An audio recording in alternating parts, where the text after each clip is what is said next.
وہی گاڑی جو بادشاہ کی طرف سے تحفے میں ملی تھی، اس کی چابی جو ہے اس اپنے شاگرد کو پکڑا دی. انہوں نے فرمایا کہ یہ لے جاؤ.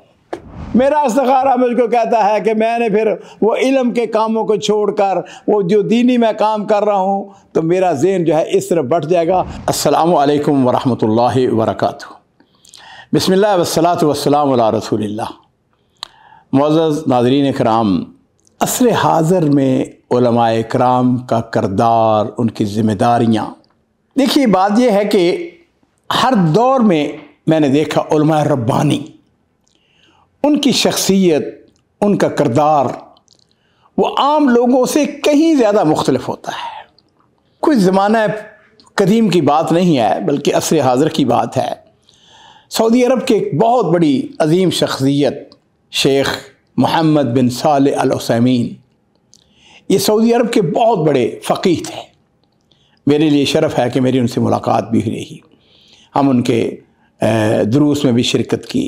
عزیزو، یہ وہ شخصیات تھیں جو اقتدار سے، جو نمود سے، نمائش سے دور بھاگتے تھے. ان کا بڑا مشہور واقعہ ہے کہ ایک دفعہ ملک خالد رحمہ اللہ ان سے ملنے کے لیے ان کے گھر میں گئے.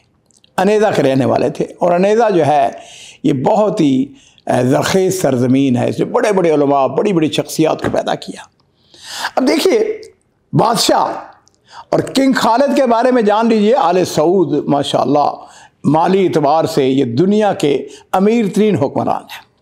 شیخ کا گھر جو تھا کچا تھا گھر، اور ان کی بالکل گلی کے اندر ایک چھوٹی سی گاڑی جس کو آپ کرولا کہہ سکتے ہیں یا وہ کھڑی ہے. ملک آتا ہے ان کے گھر میں. اب ملک نے دیکھا کہ گھر ان کا کچا ہے جی، اور گاڑی ان کی جو ہے وہ بالکل پرانی گاڑی ہے، چھوٹی سی گاڑی ہے. عزیزو، آپ کو یہ تعجب ہوگا کہ ملک نے ان کو پیشکش کی.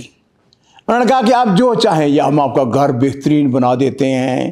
گاڑی کے بارے میں کہا کہ آپ کی گاڑی جو ہے یہ آپ کے شان شیاں نہیں ہے.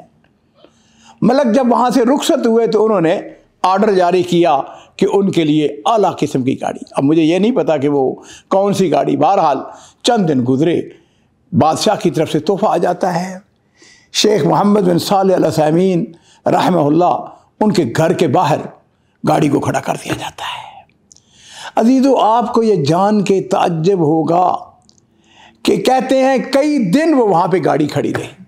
شیخ صاحب نے اس کی طرف نہ التفات کیا، نہ اس کو کھولا، نہ اس پہ بیٹھے.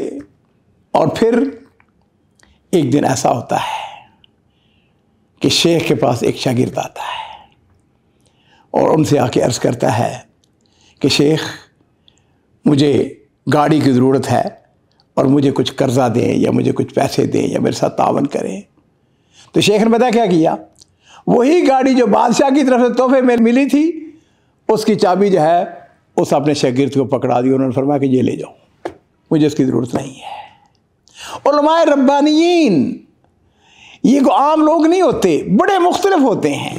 محمد بن صالح العثیمین کا ایک اور واقعہ بھی میں آپ کو سنانا چاہوں گا، تو آپ کے اندازہ ہو کہ دنیا کے اندر، اور یہ عصر حاضر کی بات ہے.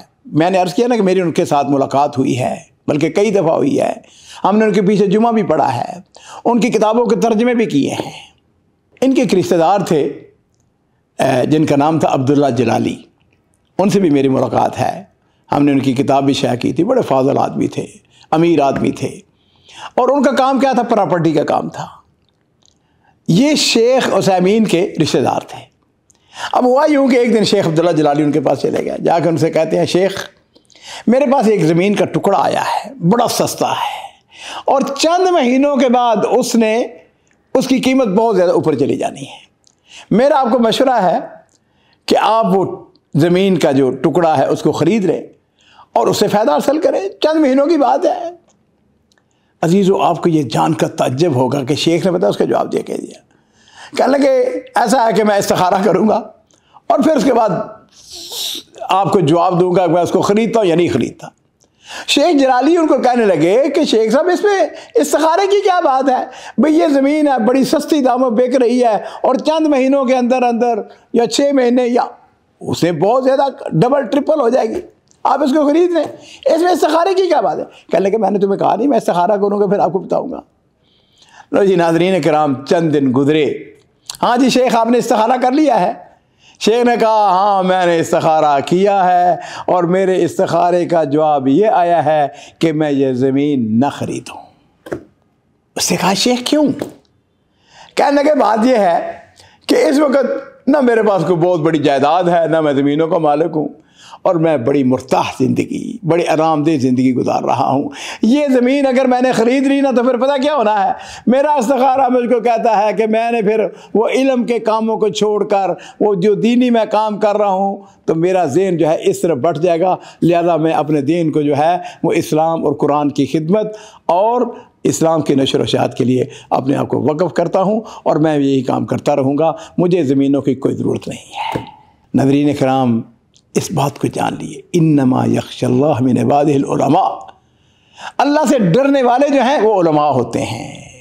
علماء ربانی کی بہت ساری صفتیں ہیں، انشاءاللہ ان کو ہم مختلف اوقات میں بیان کرتے رہیں گے۔